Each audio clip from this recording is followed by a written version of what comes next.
nuevamente a todas las personas que participan de la quinta sesión de este curso de la U socioambiental de Economía y Naturaleza. Queremos agradecer, como siempre, el apoyo de la Friedrich Ebert Stiftung y la colaboración de la Universidad de Chile, que hacen posible que junto a nosotros, ONG FIMA, este curso se lleve a cabo. Para la sesión de hoy tenemos un invitado imposible más de la casa.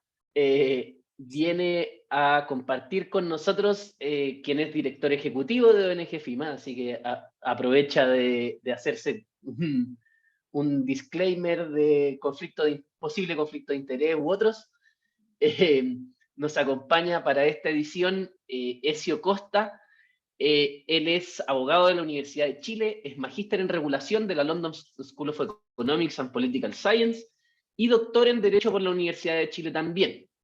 Es académico de la Universidad de Chile, como les dijimos, director ejecutivo de la ONG FIMA, y desde ahí, tanto desde FIMA como desde su labor académica, su principal misión ha sido la promoción del acceso a la justicia ambiental. Por lo mismo, hoy nos viene a hablar del nexo que hay posiblemente entre economía, naturaleza y justicia ambiental, que es justamente la dimensión de que la economía tiene en la administración de los bienes comunes, y para ello nos viene a dar su visión, por lo cual, sin más preámbulos, le entrego el micrófono y le agradezco muchísimo estar aquí. Gracias por agradecerme, Santiago. Eh, Hola a todos y a todas. Espero que estén muy bien. Eh, Vamos a empezar al tiro. Voy a compartirles pantalla. Eh,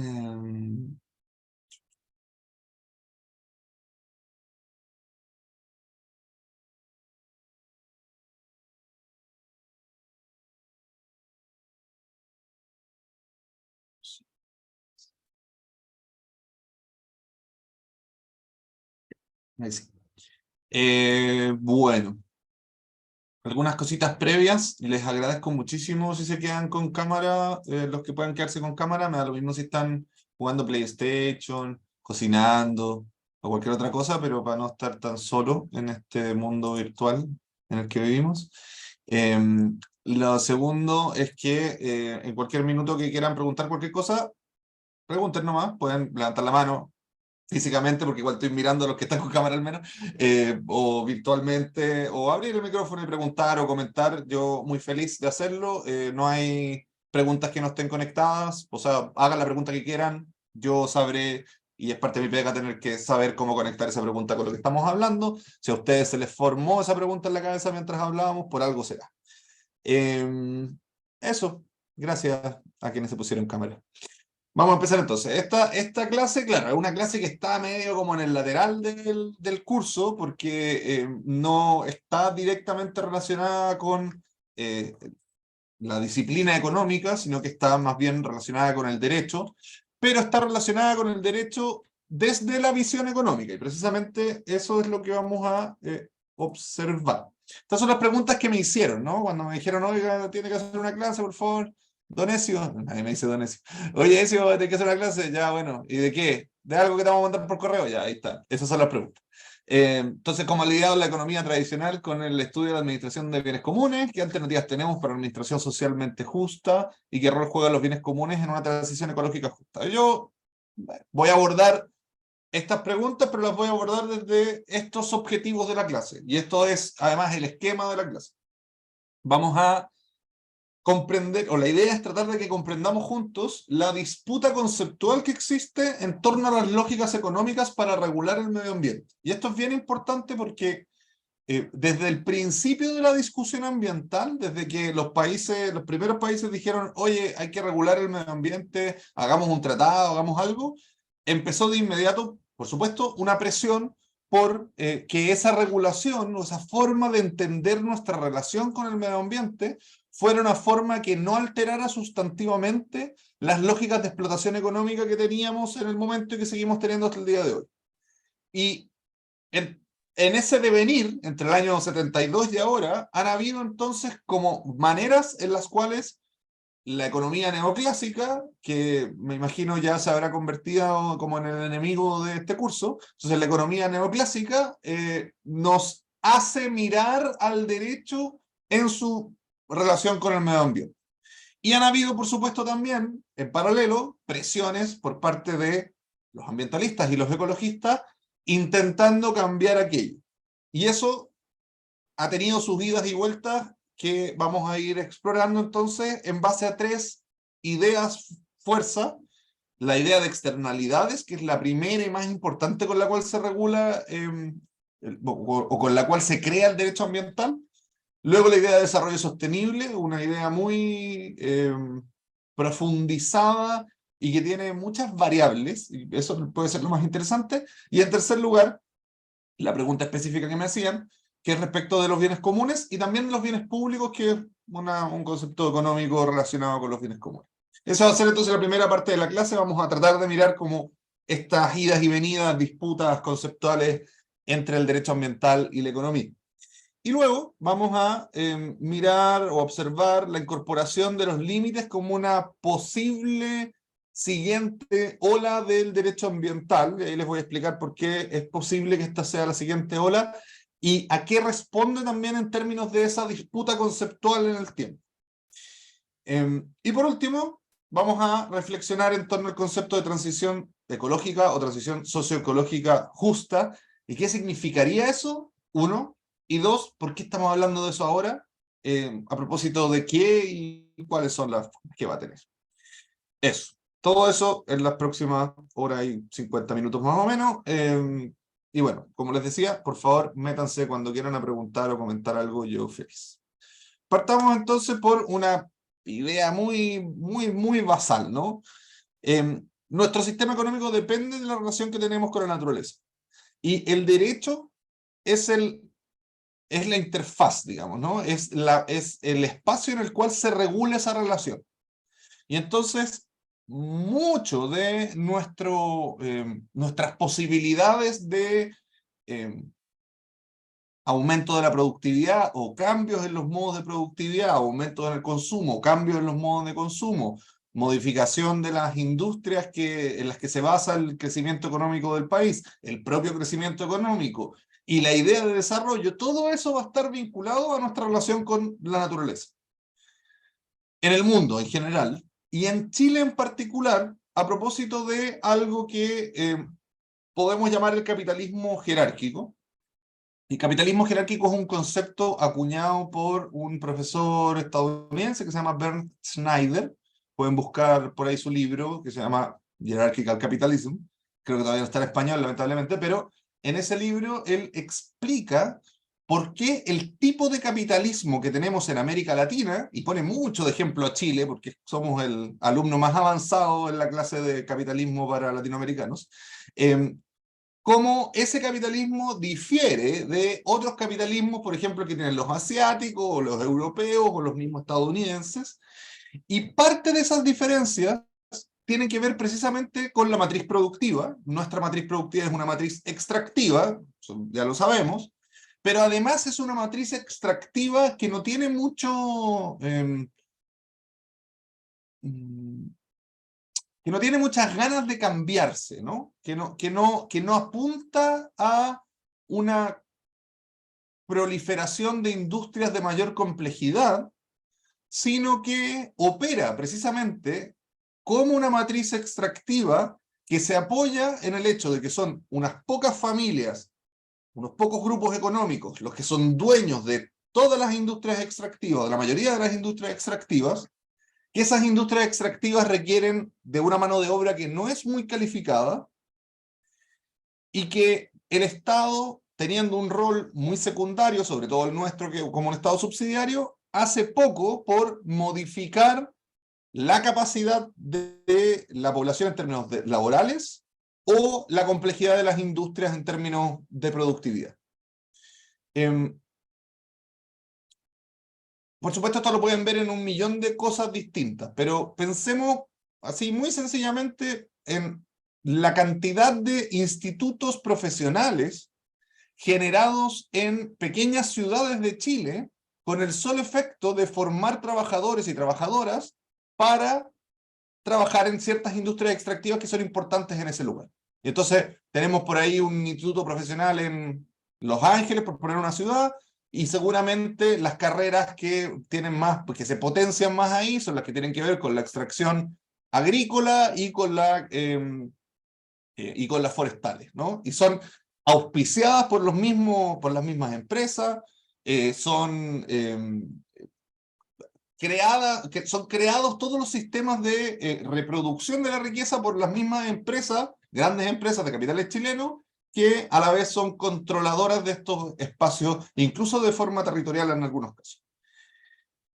Ese capitalismo, que tiene muy poca movilidad social, además, y altos índices de desigualdad, es el capitalismo jerárquico entonces que describe Bert Schneider, y es el que podríamos decir que tenemos en Chile. Ahora, no es lo que vamos a ver de aquí en adelante, no es solamente aplicable a la realidad chilena o latinoamericana, es la realidad, o sea, vamos a verlo en términos globales, pero por supuesto vamos a ir haciendo bajadas a la realidad latinoamericana, entendiendo que ese es el mundo en el que nos desenvolvemos. Entonces, partamos por la primera forma que, vuelvo a la primera parte de esta lámina, ¿no? Lo que vamos a tratar de entender es cómo esta interfaz sociedad-naturaleza, que es el derecho ambiental, se lleva con el sistema económico imperante. Y la primera forma con que la economía leyó la proliferación de contaminación y de daño ambiental fue utilizando como dispositivo conceptual las externalidades. Y las externalidades, ahí tienen un concepto, son efectos positivos o negativos que una actividad económica genera en terceros sin ser tenidos en cuenta en los precios de mercado. Vale decir, son aquellos costos de producción de un bien que no están siendo costeados por quien produce ese bien, sino que se le están imponiendo a un tercero. Entonces se le está imponiendo a un tercero que puede ser determinado, puede ser mi vecino, que le estoy tirando toda la basura de mi qué sé yo, industria productora de computadores, y toda la basura se la tiro a mi vecino, y ahí hay un tercero determinado que que está cargando con la externalidad negativa de mi producción de computadores, o puede ser varios terceros indeterminados cuando genero gases de efecto invernadero y estoy produciendo que cambie el clima del planeta, o coayudando a que cambie el clima del planeta, y con eso produciendo un montón de daños. En cualquiera de los dos casos, yo podría no estar pagando por eso, ¿no? Si yo no le pago nada a mi vecino por tirarle la basura, si yo no pago nada por tirar gases a la atmósfera, entonces el costo de esa actividad no lo estoy cubriendo completamente yo, sino que lo va a estar cubriendo parcialmente mi vecino o la sociedad entera. Y esa es una externalidad. Y la primera manera entonces en que la economía miró el derecho ambiental fue desde este lente. Fue diciendo en el fondo, sí, usted tiene un problema. Cuando usted habla de contaminación, destrucción del medio ambiente, pérdida de bosque, etc., el problema que usted tiene es que tiene externalidades, ¿no? Esto es como que el planeta fue al médico, pero en vez de médico era un economista, y le dijo, doctor, mire, tengo contaminación y tengo todos estos problemas. ¿Qué enfermedad tengo? Los economistas neoclásicos le dijeron, usted tiene externalidades, y las externalidades se pueden tratar con el remedio mágico del teorema de Coase. ¿Qué dice el teorema de Coase, básicamente? Lo que dice es que en presencia de derechos de propiedad que están bien definidos y con pocos costos de transacción, la asignación de recursos va a ser siempre eficiente.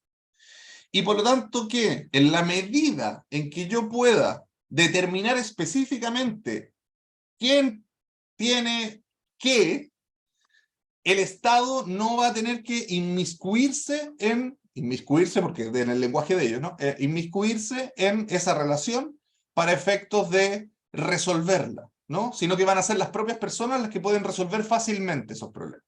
Entonces, en el ejemplo que les estaba dando, bueno, si al vecino le estoy tirando la basura, si yo soy en la fábrica de computadores y le tiro la basura al vecino, los residuos al vecino, bueno, si está bien definido el derecho de propiedad del vecino, si es fácil el costo de transacción, ya sea una negociación, un juicio, lo que sea, pero si es fácil, el vecino me lo puede cobrar. Y con eso vamos a estar todos bien.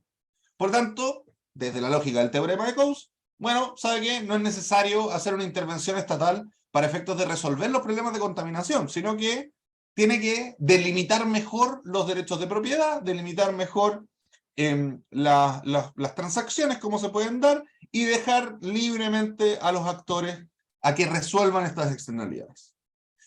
¿Y cómo hace eso el derecho? Lo hace con distintas instituciones, pero particularmente con la institución de la responsabilidad ambiental. Entonces, bueno, el que daña a otro ambientalmente tiene que reparar a ese otro. Aquí viene el primer problema, ¿no? Y cuando daño un bien común global como es el clima, ¿a quién reparo? ¿Quién me puede cobrar por ese daño que produje? Y desde una visión muy cercana a este teorema, uno diría, bueno, ahí hay un daño que se está produciendo a un número de personas que de todas maneras es determinable, y por lo tanto habría alguna forma, si es que los costos de transacción se resuelven, habría alguna forma de cobrarle al que está produciendo ese daño ambiental. Ahora, eso no es realista por varias razones, entre ellas porque no existe un sistema jurídico global donde efectivamente podamos demandar a los que causan estos daños.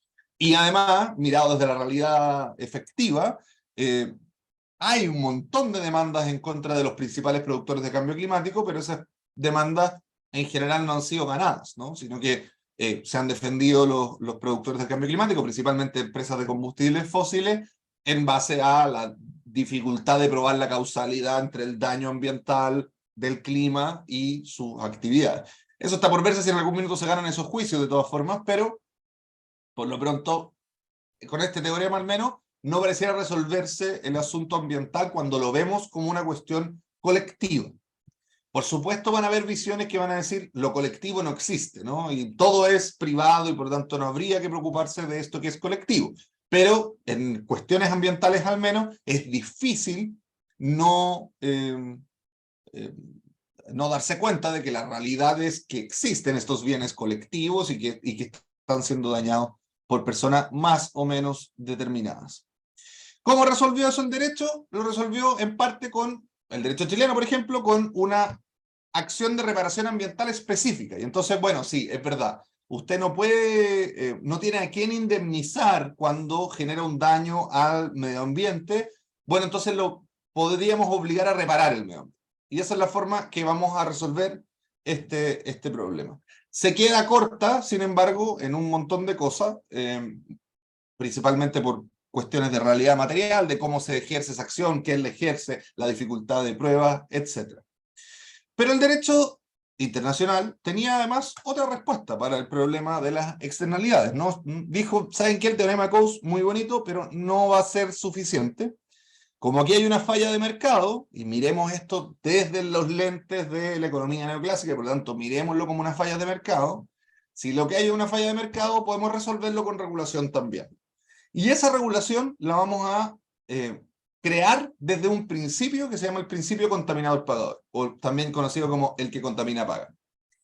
Y es un principio de raíz y desarrollo completamente económico. O sea, todo lo que hay en este principio tiene que ver con un pensamiento propio de la economía y de las externalidades, y no tanto con un pensamiento que provenga desde conceptos de justicia ambiental, por ejemplo. El principio contaminador-pagador lo que establece, como ahí se señala, es que los que contaminan o dañan el medio ambiente deben asumir los costos asociados a su actividad.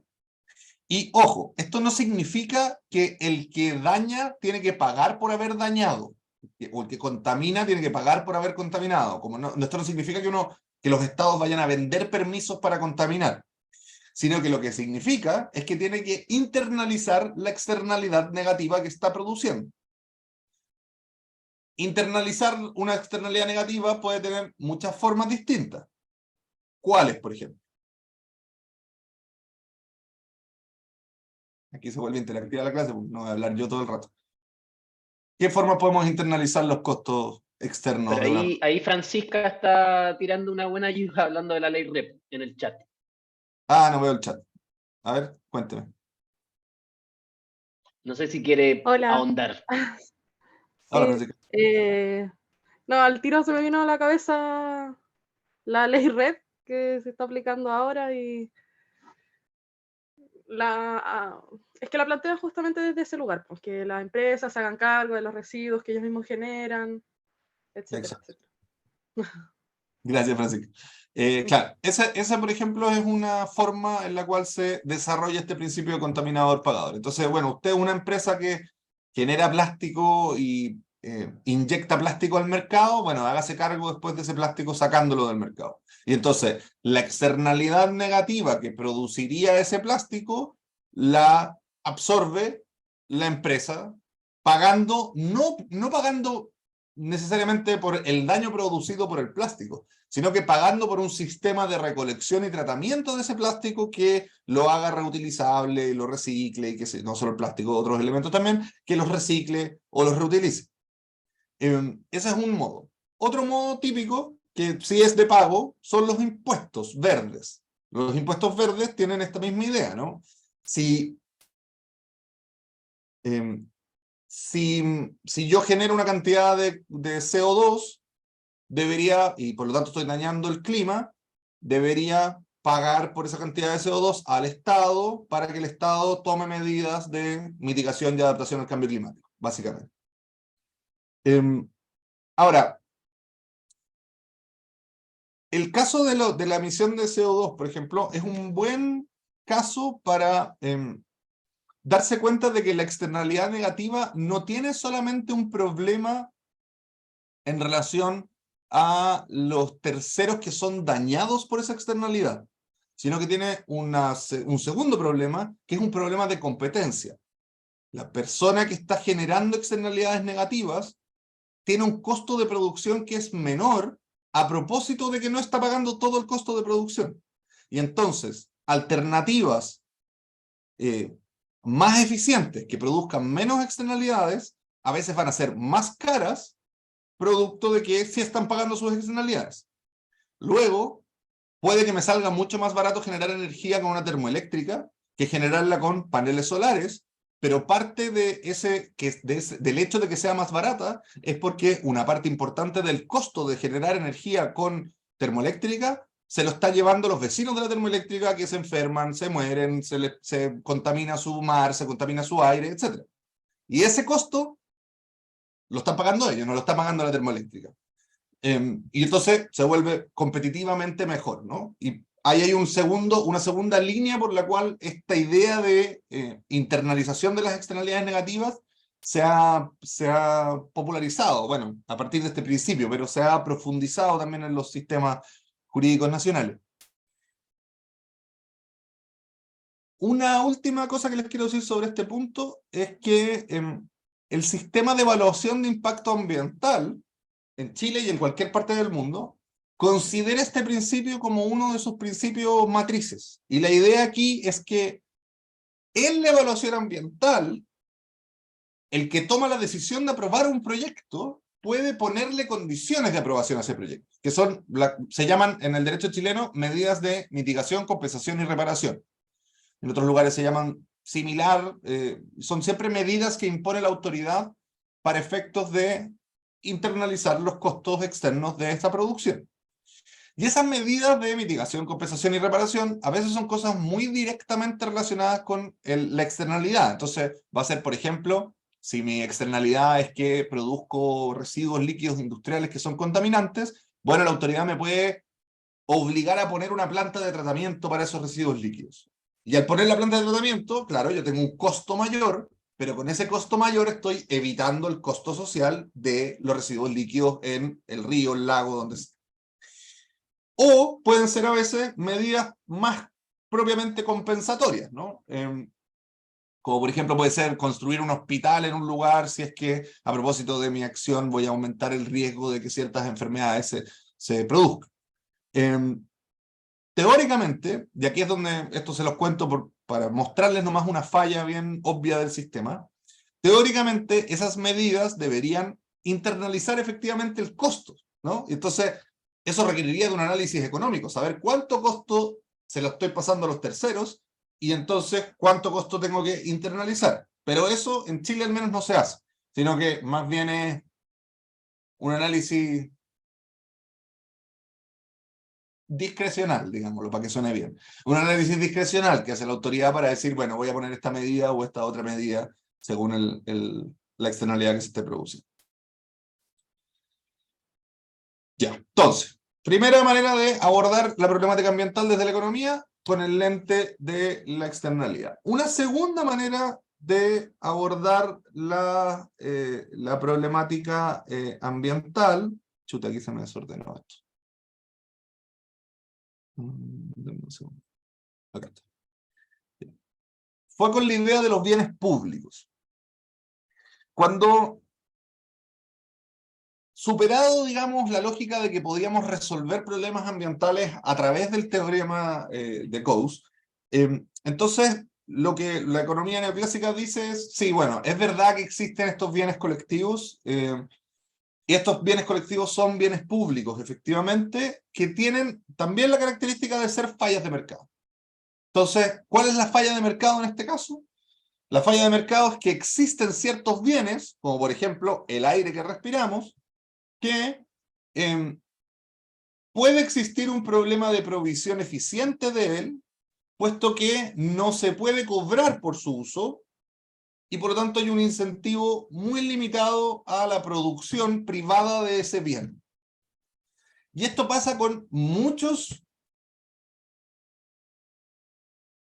elementos de la naturaleza, que los podemos conceptualizar como bienes públicos para efecto de esta lógica de las fallas de mercado.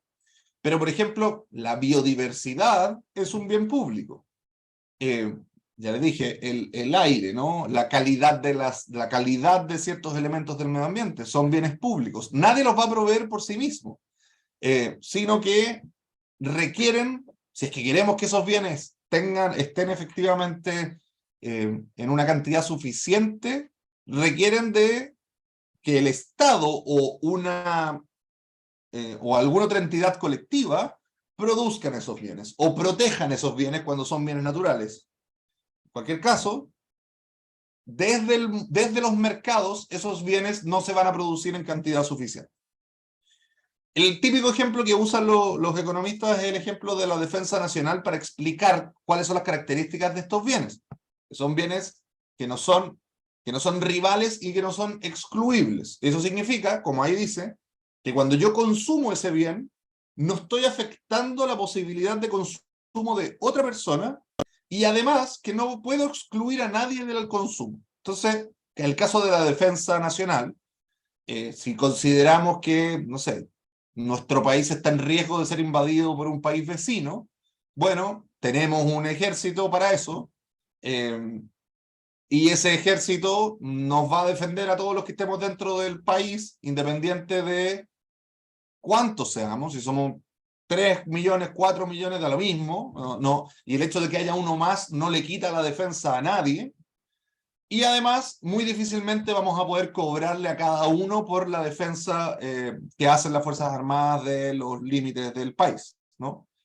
Vamos a tener un costo que es el mismo y que nadie va a querer pagar porque como no lo puedo excluir, no puedo decir, ¿saben qué? Voy a defender la frontera excepto a Antonia Berríos. Entonces, como no la puedo excluir, tampoco le puedo cobrar por, perdona, Antonio, yo te defendería si estuviera, tampoco le puedo cobrar por ese asunto, ¿no?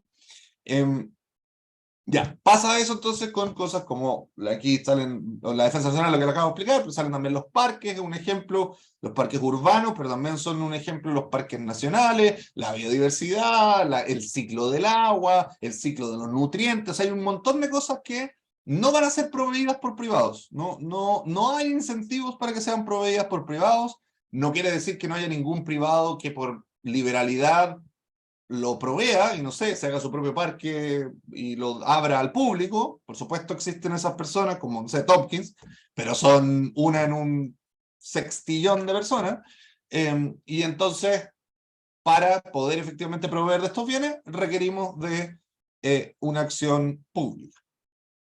Sin embargo, aquí viene el siguiente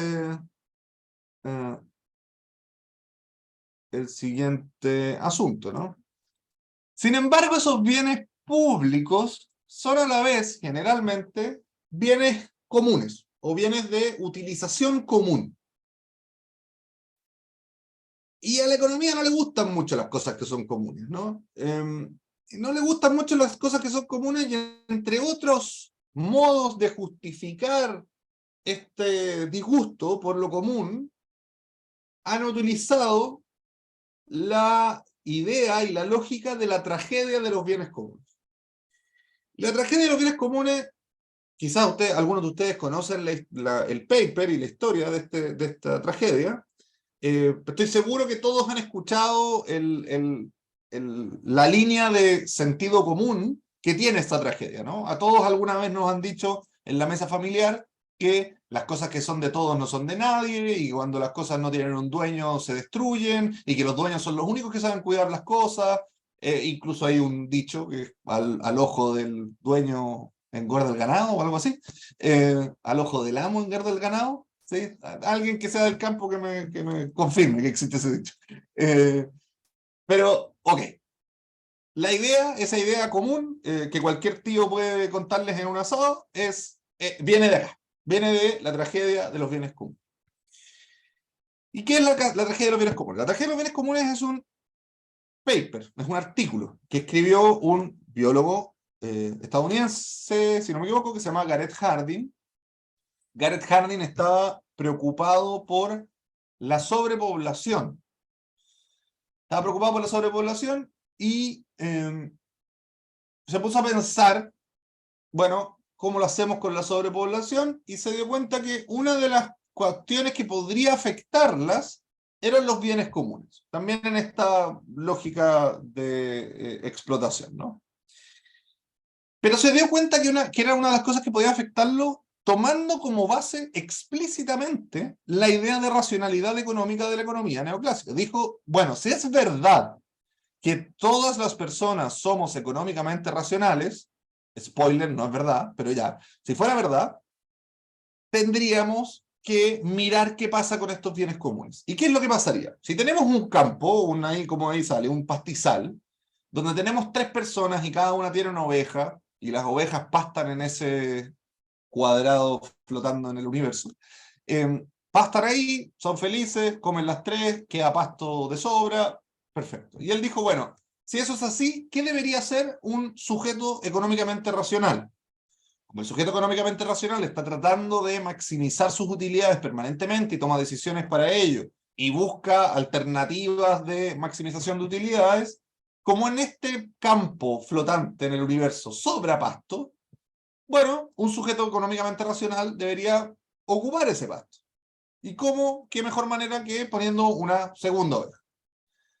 El problema de eso es que los 3 sujetos que tienen sus ovejas harían lo mismo, y entonces pasaríamos de tener 3 ovejas a tener 6 ovejas, y con ese aumento en el uso de nuestro cuadrado de pasto, bueno, este empezaría a tener menor calidad, pero todavía seguiría existiendo. ¿Y qué es lo que haría un individuo económicamente racional? Y buscando, por supuesto, beneficios de corto plazo, poner una tercera oveja, ya tendríamos 9 ovejas, y ese campo quizás dejaría de operar, ¿no? Como pastizal para las ovejas, porque habría demasiada erosión, las ovejas se comerían todo el pasto, terminaría muriéndose el campo, muriéndose la oveja, muriendo el campesino, muriendo Garrett Hardin, todo muriendo.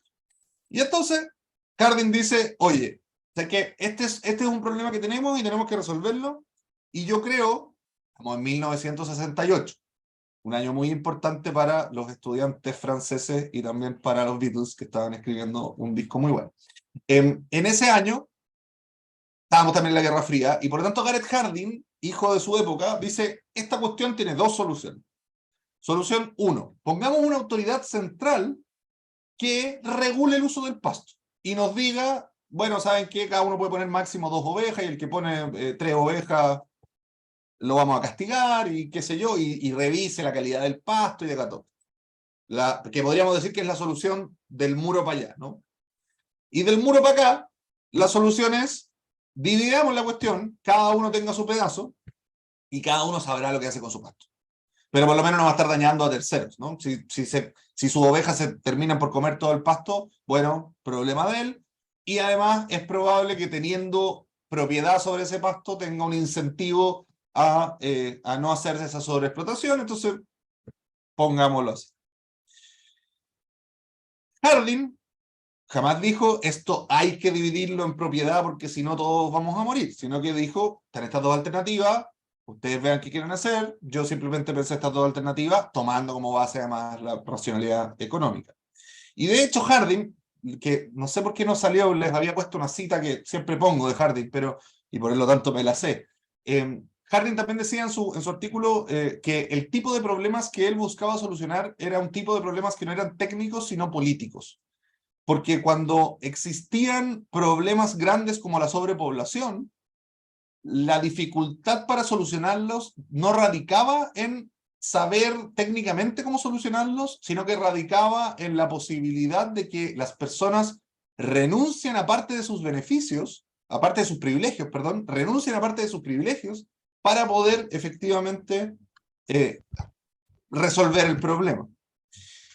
Y a mayor abundamiento, Harding decía, muchas de las personas creen que simplemente la sobrepoblación se puede resolver plantando en el mar o creando nuevas variedades de trigo, y lo que él trataba de demostrar era que eso no era posible, que igual íbamos a generar un nuevo problema si hacíamos eso. Es interesante porque el paper completo de Harding no se trata sobre propiedad privada, pero ha sido infinitamente citado como si se tratara de propiedad privada. Y fue utilizado, y ha seguido siendo utilizado, y quizás algunos de ustedes, si tuvieron alguna clase de derecho ambiental o de economía ambiental, quizás vieron esto y se los pasaron como una justificación para dividir en propiedad privada y con eso proteger mejor los bienes naturales. Fue tan utilizado esto que en el año 1990, no, antes del año 1990, en finales de los 80, cuando los prisioneros escribían grandes discos y Chile quedaba fuera de la FIFA y no iba a poder participar de los mundiales, Elinor Ostrom, una cientista política, una politóloga, mirando lo que había escrito Harding, dijo, ¿sabéis qué? Esto está mal, esto no es verdad. Lo que dice Harding no es verdad. Los bienes comunes no se destruyen y por tanto no es necesario ni una solución ni la otra, porque los bienes comunes son la base de la construcción de las sociedades actuales. Vaya, señora Ostrom, bueno, vaya y investíguelo. Y entonces fue y lo investigó y escribió un libro que se llama El gobierno de los bienes comunes, muy buen libro, donde básicamente ella contradice la visión de Harding sobre los bienes comunes y comprueba empíricamente que los bienes comunes operan de manera adecuada cuando existen ciertas condiciones para ello, pero que no son condiciones ni puestas por un aparato centralizado estatal, ni puestas por los privados que se hagan dueños de esos bienes, sino que son reglas de funcionamiento que los usuarios de los bienes comunes convienen para efecto de la duración de esos bienes. Y ella mira, por ejemplo, mira como ejemplo el caso de las aguas en Valencia, el caso de los pastos en Suiza, el caso de los canales en Filipinas y también un caso de pastos en África, para llegar a la conclusión de que en todos esos casos las comunidades han mantenido como bienes comunes a estos bienes durante siglos, generando buenas condiciones de bienestar para esas personas y protegiendo esos bienes de manera que no se destruyan. Se ganó el Premio Nobel de Economía, fue la primera mujer en ganarse el Premio Nobel de Economía, grande Elinor Ostrom.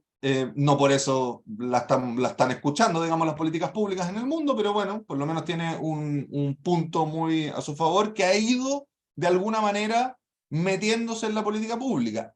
Aquí, pucha, es imposible no observar que la línea de economía que suelen escuchar las políticas públicas es la línea de economía que mejor sirve a quienes se encuentran en posiciones de poder actualmente. Y por eso líneas de economía como la que estamos estudiando en este curso, la economía ecológica, o como la economía institucional, que es la que Ostrom es una de sus grandes voces, son menos escuchadas. Sin perjuicio de eso, hay ciertos espacios donde se escuchan. Y, por ejemplo, en la construcción del régimen climático, sí hay ha habido una valoración y ha habido observación muy cercana de las condiciones de protección de bienes comunes de Elinor Ostrom. ¿Por qué? De Elinor Ostrom y todos los que han venido después, ¿no? Investigándolo, van 30 años desde los libros de Ostrom. ¿Por qué? Porque efectivamente el clima es, sin ningún lugar a dudas, un bien común. No hay posibilidad de resolverlo mediante la creación de parcelas. O sea, no podemos dividir el clima y que cada país cuide su pedazo de clima. Y la opción de tener una centralización del poder, de la información, del control, es una opción que ya se intentó con el protocolo de Kioto y no funcionó. Y frente a la disyuntiva que tuvieron los países a fines de la década pasada, antepasada, 2009, 2010, la disyuntiva que tuvieron los países ahí, que fue si seguir o no seguir con un régimen climático global, la respuesta la encontraron en Ostrom, en parte, ¿no? Laurence Tubiana, que es como la gran arquitecta del Acuerdo de París, en parte se inspira en las ideas de Ostrom para decir, bueno, este bien común que es el clima va a tener que ser gestionado por sus usuarios, que son los países, de alguna forma. Y esa gestión la vamos a lograr, y ahí viene, bueno, toda la arquitectura del Acuerdo de París, mediante estos acuerdos voluntarios que tienen ciertas características especiales, que tienen ciertas obligaciones, y ocupó las condiciones que se habían estudiado de los bienes comunes, ocuparon las condiciones de los bienes comunes para efectivamente generar este nuevo paradigma regulatorio.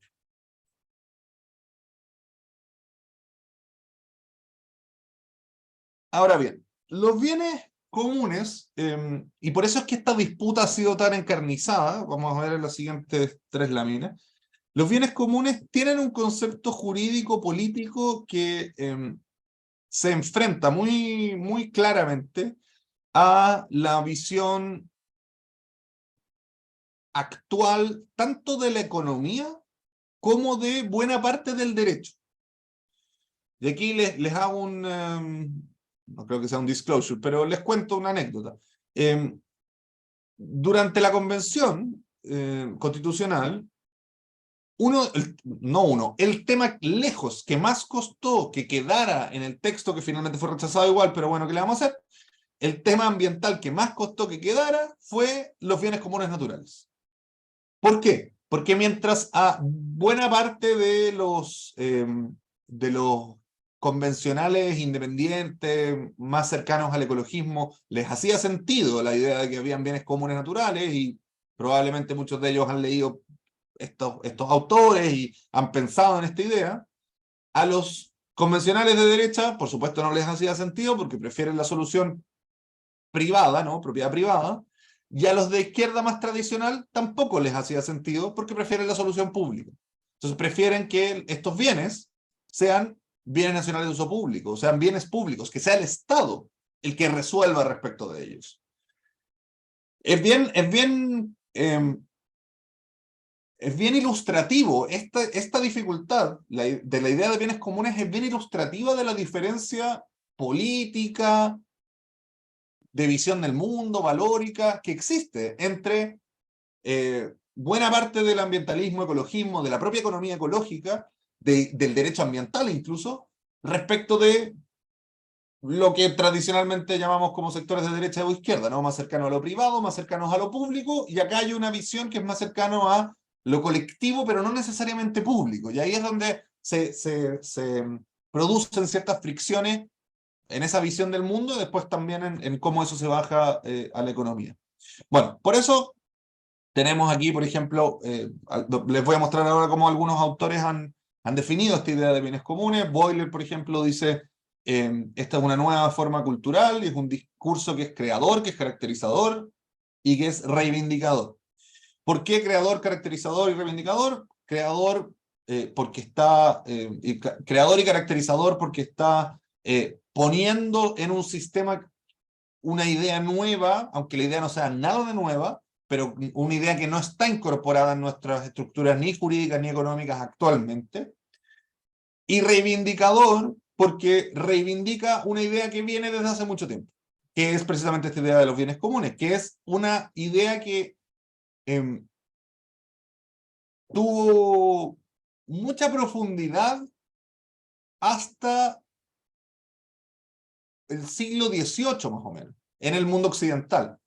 Y también en otros sistemas de pensamiento, y sigue teniendo mucha importancia en otros sistemas de pensamiento, pero en el mundo occidental tuvo mucho vigor hasta más o menos el siglo XVIII, y desde el siglo XVIII en adelante empezó a ser satanizada, ¿no?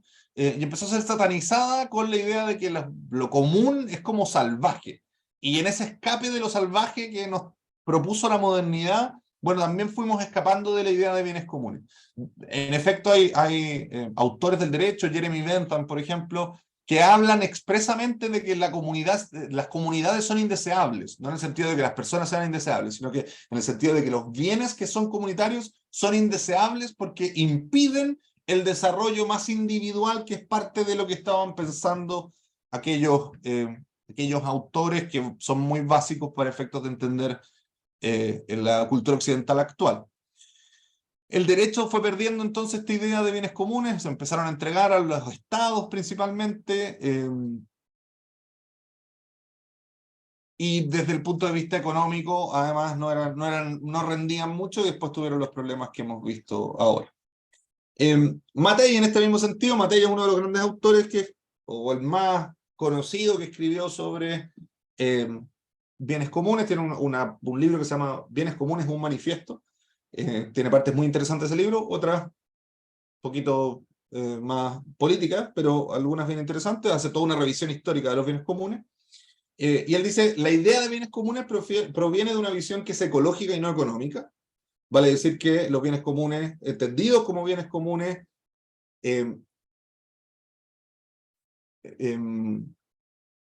tributan a una visión de los elementos de la naturaleza y su conexión, o sea, una visión ecosistémica del mundo, no una visión desde la explotación de esos bienes comunes, que es la visión más económica y que los considera más bien indeseables, como vimos recién. El centro de los bienes comunes es el acceso igualitario de las personas al disfrute de esos bienes, lo cual también los hace bastante poco rentables si es que los pensamos desde una cuestión solamente económica. Los bienes comunes no son solamente un objeto, sino que son el vínculo que existe entre los objetos y los sujetos, o sea, entre nosotros y ese elemento.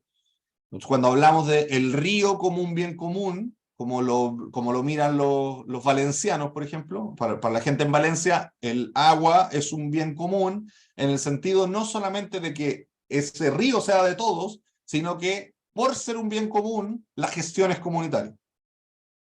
Y bueno, ahí como les decía antes, fueron relegados como esta idea de premodernos o de salvajes. Se oponen, ya les mencionaba también, se oponen a las lógicas de propiedad privada y propiedad pública. Se parecen mucho a los intereses difusos, en el sentido de que son de todos y de nadie a la vez, cuestión que para Mattei, y yo creo que para mí en cierto sentido también, es deseable. Para nuestro tío en la mesa es indeseable. Requieren además participación y democracia en la gestión, porque precisamente cuando estamos hablando de que la gestión es comunitaria, es una gestión que tiene pocas jerarquías, generalmente es una gestión más bien horizontal, y se rigen estos bienes por el libre acceso para satisfacer derechos fundamentales.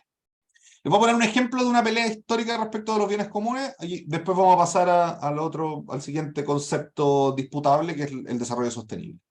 En el año 1215 se escribió la Carta Magna. Quizás algunos de ustedes han escuchado de la Carta Magna, o por lo menos han escuchado a un periodista decir nuestra Carta Magna para referirse a la Constitución. Eso es porque la Carta Magna, que fue es como el primer antecedente constitucional, no es la primera Constitución, 1200. Pero es el primer antecedente. Y el antecedente es el siguiente. Los ingleses tenían un rey que era muy abusivo. Y ese rey, que era muy abusivo, cobraba impuestos abusivos, violaba a las mujeres, mataba a los nobles, les quitaba campo, etcétera, etcétera. Y entonces los nobles ingleses dijeron, ¿saben qué? Ya está bueno ya, don rey, esto no lo vamos a seguir tolerando, y le hicieron por supuesto, una guerra, no es que fueron a conversar con él. Le hicieron una guerra, y la guerra tenía como objetivo que se les garantizaran derechos mínimos a las personas.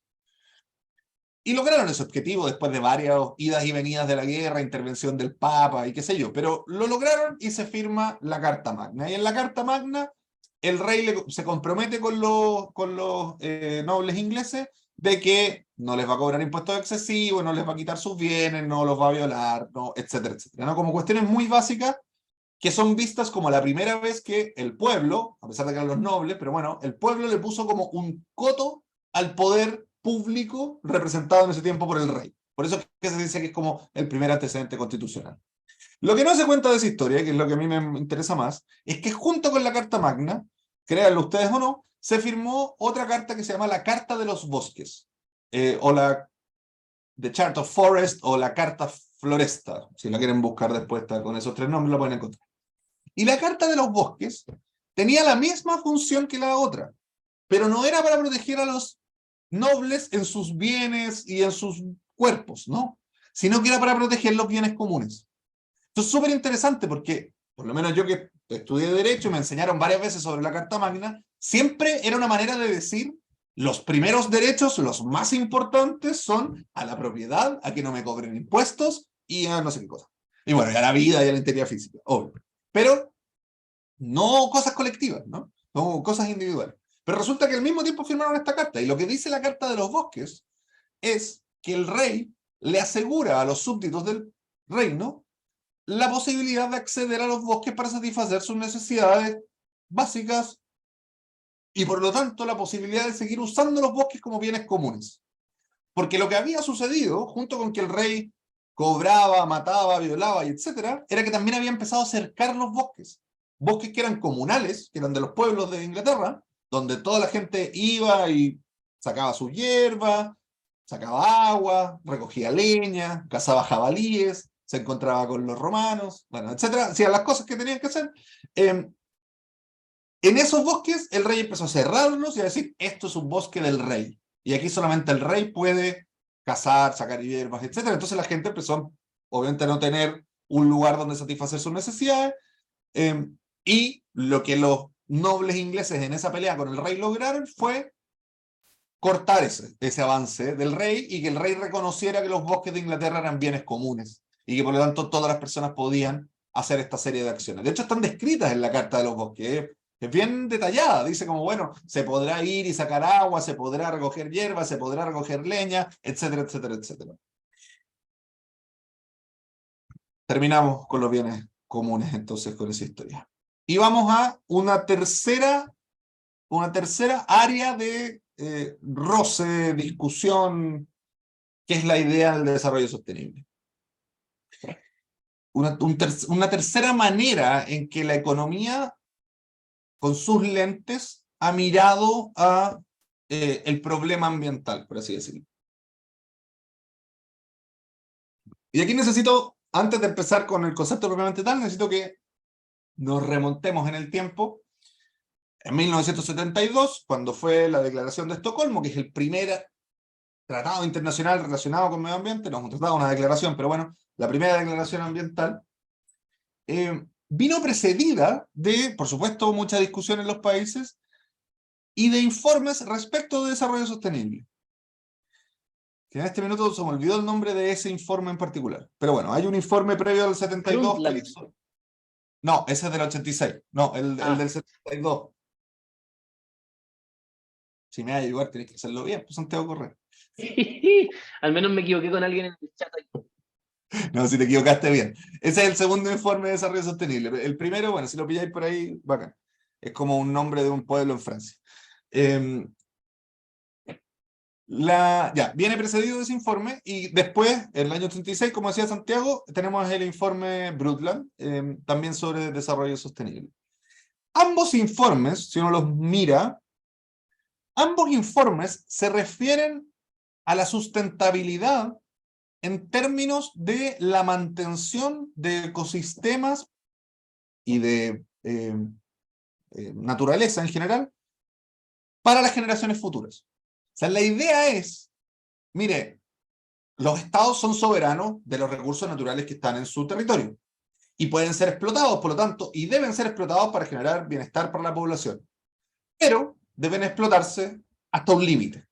que es el límite en el cual se pierde la posibilidad de las generaciones futuras de utilizar esos mismos elementos ambientales para la satisfacción de sus necesidades y para lograr su bienestar.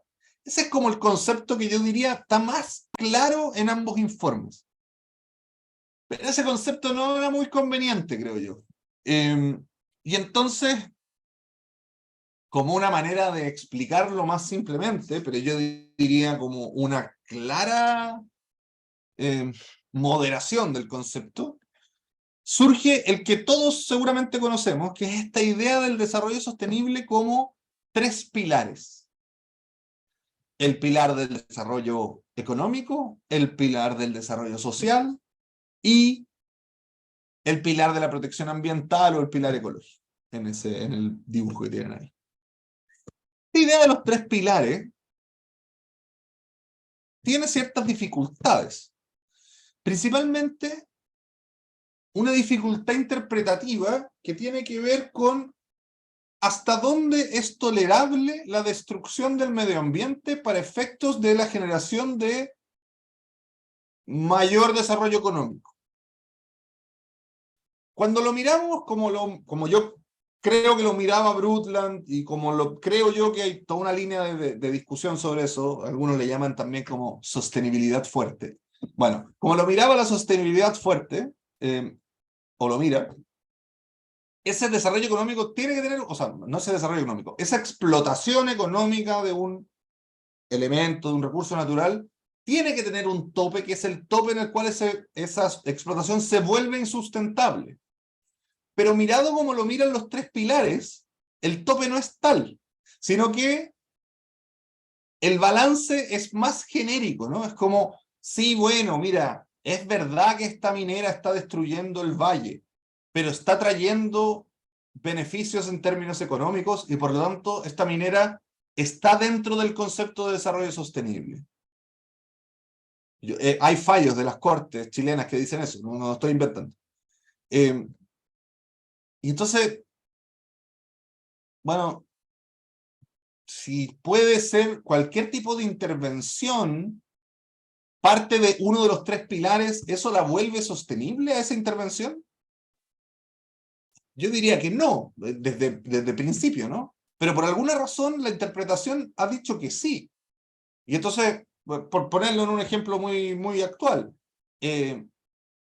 quieren hacer la minera Los Bronces, la expansión de la minera Los Bronces, y eso, bueno, trae riesgo de contaminación atmosférica, pero también trae riesgo en términos de la aceleración en la destrucción de los glaciares en la región metropolitana.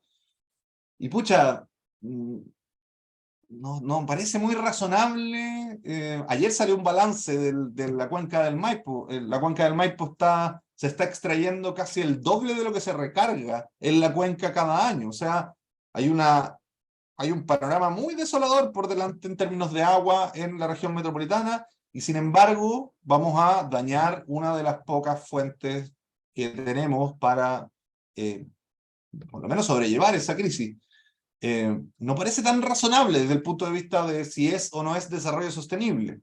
Pero ¿cómo se defiende, en este caso Anglo American, para decir esto es desarrollo sostenible? Es que estamos sacando cobre y el cobre es necesario para las energías renovables no convencionales. Entonces, está bien, porque, bueno, vamos a ayudar como en otro lugar a hacer cables, básicamente. Hacer cables para que las energías vayan de un lado a otro. ¿Cómo eso podría ser efectivamente desarrollo sostenible aquí, ¿no? Acá en la región metropolitana, localizado en el proyecto mismo. Es muy difícil. Entonces se desvincula del espacio territorial que ocupa para decir, bueno, pero en términos macro esto es desarrollo sostenible porque es desarrollo económico, básicamente, y porque además va a estar ayudando ambientalmente, teóricamente, va a estar ayudando en otro lugar. Bueno, esa es la aplicación como noventera de la idea de desarrollo sostenible, muy, muy todavía expandida en nuestro querido llamado continente. Pero ha venido una actualización. Perdón, la conceptualización noventera, además, después del informe que no nos sabemos el nombre y el informe Brundtland, vino empujada por la Agenda 21, que es la agenda que se firmó en 1992, en Río 92, con la idea de empujar el desarrollo sostenible en los países. En los 2010 ya se había vencido la Agenda 21, entonces había que sustituirla, y los países dijeron, bueno, sustituyámosla por la Agenda 2030. Ya teníamos un objetivo que era hasta el comienzo del siglo XXI, ya pasó eso, ahora tengamos un objetivo que vaya hasta el año 2030. Y para hacer esa sustitución, se modificó también el concepto de desarrollo sostenible, al menos en sus contornos. Y pasamos de esta idea de los 3 pilares a una idea de al menos 5, ya no son pilares, sino que son como áreas de desarrollo para efectos del desarrollo sostenible. Y esas 5 áreas son, como ahí se muestra en la imagen, las personas, y por lo tanto está toda la idea de poner fin a la pobreza, al hambre, garantizar la igualdad, la prosperidad, asegurar vidas prósperas, satisfactorias, y en armonía con la naturaleza, interesante, o no tanto, la paz, promover la paz, la justicia, las sociedades inclusivas, las alianzas globales, y proteger el planeta. Entonces, pasamos de, bueno, para poder medir una decisión antes como sostenible, antes decíamos, bueno, balanceemos estas 3 cosas, no era eso lo que decía el concepto original, pero sí era esa la utilización que habíamos hecho, pasamos a esto otro. Y cuando pasamos a esto otro, el concepto de desarrollo sostenible, podríamos decir que ha ganado mucho espacio, pero ha perdido muchísima especificidad. Entonces, si miramos esto, y estos son los objetivos de desarrollo sostenible, a mí me parecen fantásticos los objetivos de desarrollo sostenible. Hay gente que cree que esto es como, no sé, la Biblia del diablo, no sé, tampoco entiendo muy bien por qué, pero hay gente que detesta los objetivos de desarrollo sostenible y me parecen fantásticos, no sé, ponerle fin a la pobreza, bien. Igualdad de género, educación de calidad, me parecen puras cosas bastante obvias, razonables. Pero también me parece que ya no son parte específicamente de la discusión sobre el problema ambiental, ¿no? El problema ambiental aquí quedó como uno de los muchos problemas sociales que tenemos, y entonces ahora cuando hablamos de desarrollo sostenible o sustentable, es bien difícil saber si estamos hablando de esta idea de que se mantengan los ecosistemas para el futuro, Brundtland y hacia atrás, o la idea de balancear protección ambiental con desarrollo económico, años 90, o la idea de generar todas estas cosas positivas para la sociedad, que es el concepto actual. Yo tendería a decir que si hablamos de desarrollo sostenible o sustentable, a todo esto sostenible o sustentable es lo mismo, porque el concepto original está en inglés, y en inglés es sustainable, y han tenido 2 distintas traducciones, ¿no? Cuando hablamos de desarrollo sostenible o sustentable hoy día, ya no estamos hablando de una cuestión propiamente ambiental, sino que estamos hablando de el modo de desarrollo que hemos definido para los países de Occidente en todas estas variables. Por eso también el desarrollo sostenible se ha vuelto tan importante en términos de como conceptuales mainstream, ¿no? O sea, se ha puesto en constituciones, leyes, tratados internacionales, se habla de él por todos lados, todos son parte del desarrollo sostenible. Claro, porque ahora el desarrollo sostenible es todo esto, ya no es solamente la cuestión ambiental. Lo bueno, esta es mi visión al menos, lo bueno de esto es que, como se volvió todas estas cosas, podemos recuperar el concepto de sostenibilidad. Y de hecho, si miramos la resolución de las Naciones Unidas del año 2022, donde se reconoció el derecho al ambiente sano, se reconoce el derecho al ambiente sano, limpio y sostenible. ¿Y qué significa que un ambiente sea sostenible? Obviamente no significa que ese ambiente tenga industria, innovación e infraestructura, o que ese ambiente tenga paz e instituciones sólidas, porque estamos hablando del ambiente. Entonces, ¿qué significa? Bueno, podemos recuperar la idea de que un ambiente sostenible es un ambiente que se puede mantener en el tiempo, cuya utilización, cuyo uso, cuya gestión permite esa mantención en el tiempo. Y por lo tanto recuperar la idea de sostenibilidad, ya no de desarrollo sostenible, sino que de sostenibilidad para la discusión ambiental, y dejar la idea de desarrollo sostenible como, bueno, este nuevo no tan nuevo, paradigma de desarrollo que incorpora una serie de variables distintas al mero crecimiento económico. O sea, este concepto de desarrollo sostenible como que creció, se independizó y ahora está en la pelea con el PIB, básicamente. Allá es donde está peleando. No aquí en la cuestión propiamente ambiental. Bueno.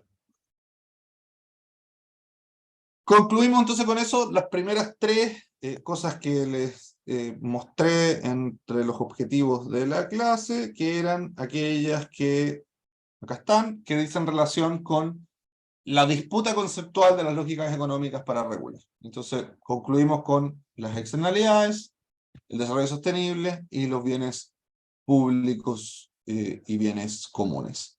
Y lo que quiero que veamos ahora es otra disputa conceptual que existe desde los años 70, que tiene también un cruce de derecho y economía, que es la idea de derecho, economía y ciencia, por supuesto, que es la idea de los límites. Y lo que tienen aquí probablemente lo han visto antes. Este es el gráfico de los límites planetarios de Rockström et al.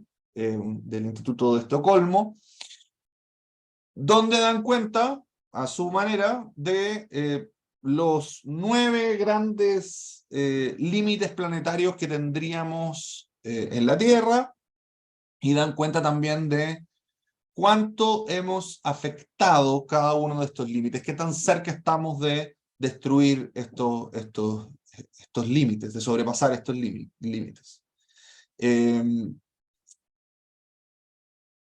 Si se fijan ahí, por ejemplo, cambio climático no es aquel en el que estamos peor, a pesar de que lo sintamos quizás más. Estamos mucho peor en la emisión de gases de químicos nobles, de novel entities. Estamos mucho peor en mantención de la biosfera, de la biodiversidad. Estamos mucho peor en el flujo de bioquímicos, particularmente de nitrógeno y fósforo, que son cuyo flujo ha aumentado exponencialmente producto de nuestra utilización para la agricultura industrial, y estamos mal también respecto del agua. Hay otras cosas que no están bien medidas, como los aerosoles atmosféricos, que todavía no los han medido, pero eso no los tienen ahí en el límite. Bueno, pero tengan esto a la vista para lo que vamos a hablar ahora. En el año 72, además de que sucedió Estocolmo 72, también se publicó un libro muy importante que es Los límites del crecimiento. Los límites del crecimiento es el resultado de los estudios de un grupo de científicos que se juntaban en algo que se llamaba el Club de Roma. Muchos de ellos eran científicos del MIT y teorizaron sobre una cuestión que al día de hoy yo creo que debe ser muy evidente para cualquiera, pero que en esos momentos no lo era, que es la idea de que el planeta y sus recursos tienen un límite, y que por lo tanto la explotación, el uso que hacemos de esos recursos no puede ser ilimitada. Y como la explotación y uso no puede ser ilimitada, el crecimiento económico que se basa en la explotación y uso de recursos naturales tampoco puede ser ilimitado. Luego, lo que ellos decían en el año 72 es, ¿sabe qué? Medir el bienestar de acuerdo al crecimiento económico, cuando el crecimiento económico se basa en esta extracción que no puede ser ilimitada, es una mala idea. Usted no puede crecer ilimitadamente, por lo tanto, en lugar de preocuparse de crecer ilimitadamente, preocúpese de mantener ciertas condiciones, de distribuir de otras cosas. Por supuesto, esto no le gustó nada de nada a los economistas neoclásicos, pero tampoco le gustó a los científicos, que vieron un error en los modelos que utilizaron los miembros del Club de Roma en su estudio de los límites del crecimiento, porque básicamente ellos decían, entre otras cosas, no solo decían esta idea, que esta idea sí quedó, sino que también decían cosas como, bueno, tal elemento se va a acabar en tantos años más porque la explotación y qué sé yo, y porque yo lo he leído, pero no soy capaz de evaluarlo yo personalmente, parece que los métodos que utilizaron en esas mediciones fueron métodos en los que fallaron. Y hay un reconocimiento posterior de que efectivamente había un error en las metodologías para medir la cantidad de elementos que quedaban en la Tierra. Donde no había un error era en la idea de que la Tierra es un sistema limitado con recursos limitados y no puede ser explotado de manera infinita. En eso no había un error, y eso ha seguido siendo una de las lógicas que desde el ambientalismo, desde la propia economía ecológica, la economía ecológica, no sé si ya han hablado de crecimiento y esas teorías de la economía ecológica, pero están muy basadas en esta idea que es tan evidente, pero tan difícil de poner dentro del sistema económico y dentro del sistema jurídico también. En lo que se refiere al sistema jurídico, y por supuesto con esto moldea la manera en que la economía le hace frente a la cuestión, han habido algunos intentos, y varios de ellos son muy recientes, para incorporar esta lógica de los límites. No está nada de fácil, porque el derecho ambiental, como pueden observar de la conversación previa, sobre todo la conversación sobre las externalidades, el derecho ambiental ha principalmente pensado que su labor es gestionar los riesgos que producen las industrias. Entonces, bueno, sí, mire, usted produce esta externalidad, ya, la vamos a compensar de manera de limitar en el fondo ese riesgo que usted le está produciendo a otros, de limitar el daño que está produciendo. Pero siempre pensando que la creación de industrias nuevas puede ser infinita y que el derecho simplemente tiene que ir poniéndole como restricciones, pequeños límites para que en esa creación no se produzca mayor destrucción de lo que es común. Cuando pensamos en el derecho ambiental como derecho de límites, y cuando pensamos en general en la idea de límites, lo que vamos a estar pensando es que en algún momento ya no se puede hacer más. Y eso es algo que nos cuesta mucho internalizarlo. No está internalizado en el sistema económico, no está internalizado en el sistema jurídico. ¿Dónde se ha empezado a internalizar? Primero que nada, se ha empezado a internalizar en la idea de los derechos de la naturaleza en su versión hiperoccidentalizada, ¿no? Los derechos de la naturaleza son una institución que tiene un crecimiento en paralelo desde dos formas distintas de pensar. Por un lado, la forma en que lo piensan los pueblos indígenas de América Latina, que ven en los derechos de la naturaleza una manifestación, o más bien, para ellos los derechos de la naturaleza tienen que ver con su posición respecto de los otros vidas en el planeta, ¿no? Y que muchos de los pueblos indígenas latinoamericanos se consideran uno más de las distintas vidas que hay en el planeta y por lo tanto no es que le otorguen derechos a la naturaleza, sino que las reconocen reconocen a los elementos como pares en la vida. Eso después se ha transformado en el sistema jurídico occidentales en derechos de la naturaleza, particularmente es lo que sucedió en Ecuador, sucedió en Bolivia y después empezó a suceder en muchos países del mundo. Hoy día hay 30 países del mundo que tienen derechos de la naturaleza, Nueva Zelanda, Bangladesh, Colombia, etcétera, y que lo han ido reconociendo generalmente con este vínculo, pero con una idea occidentalizada de los derechos de la naturaleza, que es la idea de que la naturaleza tiene ciertos límites con los cuales puede tolerar la intervención. Y esos límites tienen que ver con sus ciclos, procesos y estructuras. Y entonces, cuando hablamos de derechos de la naturaleza, lo que vamos a estar diciendo es la naturaleza puede ser afectada por nuestras actividades en la medida en que esa afectación no signifique una destrucción de sus límites, procesos y estructuras de un ecosistema determinado. Y entonces, esa capacidad que tenga ese ecosistema de soportar nuestra intervención constituye el límite. Vamos a poder seguir ejerciendo actividades que intervengan en ese ecosistema en la medida en que no sobrepasemos el límite de la existencia de ese ecosistema. La idea del ecocidio también tiene un poco de esto, más específica la idea del ecocidio y cómo se ha tratado, pero también tiene un poco de esto, como bueno, se puede intervenir en el ecosistema pero no destruirlo, y ahí está el límite, en la destrucción. Ese es un límite que hoy día no tenemos, en Chile, por ejemplo, se puede perfectamente destruir un ecosistema completo.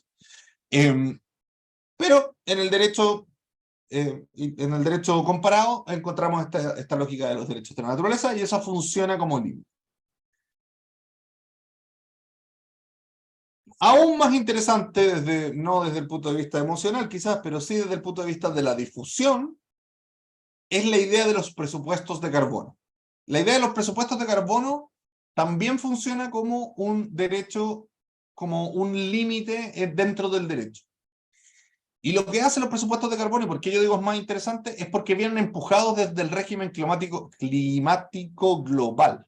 Y como vienen empujados del régimen climático global, entonces se ha incorporado en distintas legislaciones nacionales, pero tiene toda una estructura de apoyo global que los va a hacer mucho más aplicables que lo que son, por ejemplo, los derechos de la naturaleza, que son más bien peleas que tenemos los ambientalistas y los ecologistas por tratar de ponerlos en la legislación. En el caso del presupuesto de carbono, viene de arriba y se está incorporando en los países. ¿Qué es lo que incorpora este presupuesto de carbono? Incorpora la idea de que si usted, Chile en nuestro caso, por ejemplo, esto está en la ley de cambio climático, si nosotros queremos ser carbono neutrales al año 2050, eso quiere decir que tenemos un presupuesto de X millones de toneladas de carbono que podemos emitir de aquí al año 2050. Y ese presupuesto tiene que ser distribuido entonces entre las distintas actividades que hacemos, entre los distintos sectores. El sector de energía va a tener tanto presupuesto, el sector de agricultura va a tener tanto presupuesto, el sector industrial va a tener tanto presupuesto. Y de aquí al año 2050, ese es el máximo de carbono que pueden producir. Lo interesante de eso es que genera este límite también, ¿no? Le dice, mire, ¿sabe? Hasta aquí nomás pueden llegar las actividades. Todavía no está resuelto en ninguna legislación, porque, bueno, así somos, y entonces estamos esperando estar más cerca del límite probablemente para resolverlo, pero en ninguna legislación está resuelto qué pasa cuando llegamos cerca del límite. Yo intuyo que van a tener que generarse reglas para sacar a usuarios en este caso, sacar a productores de carbono del sistema, si se quiere integrar uno nuevo, porque si no, no se va a poder integrar nuevos, ¿no? Y lo único que sí ya he visto que sucedió en el caso alemán, me lo contaba hace poco una profesora de allá, en el caso alemán tenían esto mismo, distribuido por sectores, y la discusión ya está siendo, oye, pero no lo distribuyamos por sectores mejor, dejémoslo todo junto, porque así bla, bla, no sé cuál es la justificación que tienen. La realidad que tienen es que el sector energético no va a poder cumplir con sus metas, y entonces prefieren mezclarlo y tratar de cumplir las metas con otros sectores. Ok, bien, todavía están tratando de cumplir. En general no nos hemos llevado muy bien con los límites en el mundo occidental, no nos gusta mucho que nos pongan límites. Tenemos canciones, videojuegos y monitos animados al respecto, ¿no? No queremos límites, queremos ir más allá, como si eso fuera algo bueno. Pero, en fin, vamos a tener que ir tratando de moldear nuestras regulaciones para este límite que son los presupuestos de carbono. Algo parecido podría pasar con la idea de capital natural y la idea de cuentas públicas ambientales. Porque si nos tomamos en serio esto que está recién empezando en el mundo, lo que vamos a tener que calcular es cuánta naturaleza podemos gastar cada año, ¿no? Nuestro capital natural, que es el total de, por así decirlo, el total de naturaleza que tenemos a nuestro haber en este país, tiene un límite, es una cantidad limitada, que hoy día explotamos sin hacer caso de ese límite, sin ni siquiera pretender que existe. Explotamos nomás y que venga lo que venga. Bueno, si realmente somos capaces de determinar cuánto es nuestro capital, vamos a también poder, y con herramientas muy tradicionales de la economía, vamos a poder calcular cuánto podemos gastar cada año. Y al calcular cuánto podemos gastar cada año, vamos a tener que limitar también nuestro gasto anual. Y eso va a funcionar como límite a la explotación de recursos naturales. En el mejor de los casos, y deberíamos calcularlo con la lógica de los límites biofísicos que les mostré antes. Y por último, ha existido alguna pequeña tendencia, lo más interesante es algo que sucedió en Francia hace poco, de crear normas sobre obsolescencia de productos, ¿no? Y con eso también limitar el consumo en cierto sentido. Ha sido una limitación de consumo bastante dirigida, bastante menor solamente hacia ciertos tipos de aparatos electrónicos, pero es un gran avance en términos de reducir nuestro uso de recursos naturales. La misma ley REP que mencionaban antes y otras leyes similares en el mundo también tienen esa lógica, pero han sido quizás han tenido un nivel de éxito moderado hasta ahora en la idea de establecer límites. Ahora bien, este establecimiento de límites está muy vinculado con la necesidad de hacernos cargo de la transición ecológica. Y aquí llegamos a la última parte de la clase, que es la idea de la transición ecológica en conjunto con la crisis climática. ¿A qué me refiero con transición ecológica? Y esto es importante. Cuando hablamos de transición, lo que estamos hablando es de un cambio que se produce en un sistema y que hace que otro sistema también cambie. Entonces, en el caso nuestro, estamos frente a un cambio de los sistemas naturales producidos por la crisis climática y ecológica. Sistemas naturales están cambiando. El clima, por ejemplo, está cambiando. Como el sistema natural está cambiando, los sistemas sociales se ven obligados a cambiar también para adaptarse a este cambio en el sistema natural. Y entonces debiéramos ver, ya estamos viendo, cómo van operando distintas modificaciones, muy distintas unas de otras, que nos hacen adaptarnos a la nueva realidad ambiental. Por ejemplo, cosas pequeñas como, no sé, yo ya no tengo pasto fuera de mi casa porque, bueno, no voy a gastar agua en regar el pasto que está en la calle. Hay gente que se dedicaba a la agricultura en Montepatria que ya no puede vivir en Montepatria y se tuvo que cambiar de lugar. Las viñas están buscando terrenos en la región de los lagos para plantar.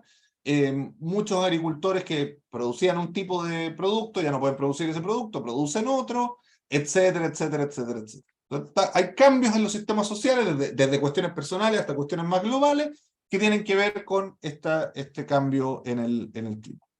Ahora bien, la transición ecológica como un concepto grande contiene otras transiciones también, ¿no? Contiene muchos tipos de transiciones. Una que está ahí mostrada es la transición energética. Entonces hablamos de la transición energética, estamos hablando de, bueno, cómo vamos a adaptar nuestro sistema energético a las nuevas condiciones ambientales. Y eso no significa solamente adaptarse al cambio climático, sino que también significa adaptarnos a la idea de que estamos produciendo el cambio climático y que debemos dejar de producirlo. Entonces, bueno, ¿cómo nos adaptamos a esta nueva realidad en la cual quemar combustibles fósiles no es una alternativa viable? Nos adaptamos generando nuevas energías, ¿no? Entonces cambiamos nuestra matriz energética y con eso cambiamos nuestro sistema social, nos adaptamos a lo que ahora sabemos, que es que quemar combustibles fósiles nos produce un gran daño. Perfecto. Tenemos transiciones económicas, y eso es precisamente lo que quiero hablarles. Tenemos transiciones económicas que son mayores que solamente la transición energética. Una transición económica que puede ir hacia muchos lugares todavía, pero que tiene un componente esencial e indisputable. La economía del planeta va a cambiar a propósito de que el clima, y no solo el clima, el planeta mismo, los ecosistemas del planeta están cambiando. Y ese cambio de los ecosistemas, junto con nuestra necesidad de adaptarnos a ese cambio, nos va a llevar a cambiar la economía del planeta. ¿Para dónde va a cambiar esa economía? Es parte de lo que está en disputa en este momento. Lo más probable es que nos movamos hacia un capitalismo verde, porque hacia allá apunta buena parte del planeta, ¿no? Y entonces, ¿qué significa movernos hacia un capitalismo verde? Seguir con el mismo tipo de lógica económica, pero cambiando ciertos materiales que hoy día sabemos que son más dañinos de utilizar. Que ya no vamos a seguir consumiendo energía como locos, pero ya no vamos a usar carbón para producir la energía, sino que vamos a usar viento para producir la energía. Vamos a seguir andando en autos y llenando las ciudades de autos, pero los autos ya no van a ser a benzina, van a ser con baterías de litio, etcétera, etcétera, ¿no? Vamos a más o menos seguir las mismas actividades, pero con nuevos materiales. A un costado de eso, a un costado de la idea de la transición hacia el capitalismo verde, tenemos otros sistemas económicos alternativos u otras visiones de la economía alternativas que intentan hacerse espacio. Entre ellas, la economía ecológica, que se discute en este curso, la economía circular, la economía feminista, la economía de la rosquilla, la economía de escala humana, etcétera, ¿no? Distintas escuelas de economía que intentan, frente a esta modificación de los sistemas naturales, presentarnos alternativas que sean más razonables que el capitalismo verde, entendiendo que el capitalismo verde probablemente, depende de cómo pensemos el capitalismo, pero probablemente sea un sistema que vaya a reproducir este problema, quizás con una nueva, quizás sobrepasando un nuevo límite planetario, pero el mismo problema al fin y al cabo, ¿no? Y de hecho, si se fijan, el capitalismo verde, como se está pensando hoy día, está basado solamente en la crisis climática. No mira todos los otros bordes, todas las otras barreras, límites biofísicos del planeta que estamos sobrepasando también. Y eso nos genera, por supuesto, un problema. Ahora, frente a esta transición, pero particularmente frente a las transiciones, a la transición energética, a la transición económica, se ha levantado un concepto que es el concepto de transición justa.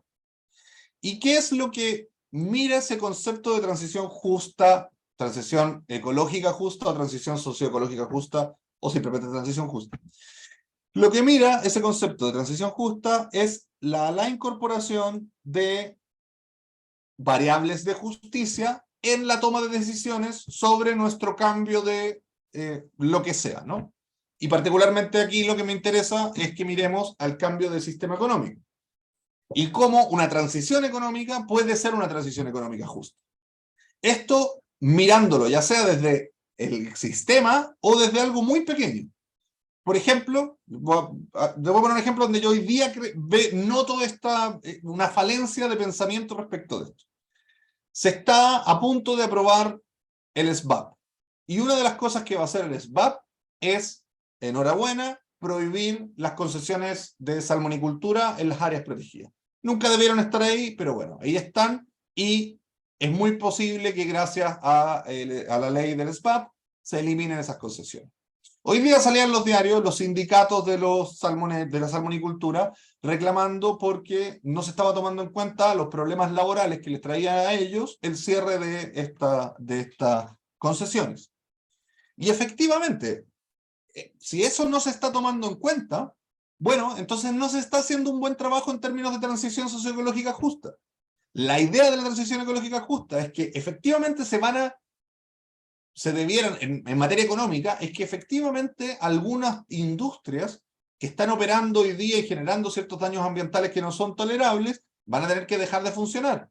Pero la culpa de eso no la tienen los trabajadores de las salmoneras, los tiene esa industria, ¿no? Y cuando el Estado impulsa políticas para dejar de lado ese tipo de producción, que las tiene que impulsar el Estado, debe también pensar en cómo esa medida va a generar justicia social, distributiva, ¿no? ¿Cómo se están asignando las cargas de esa medida?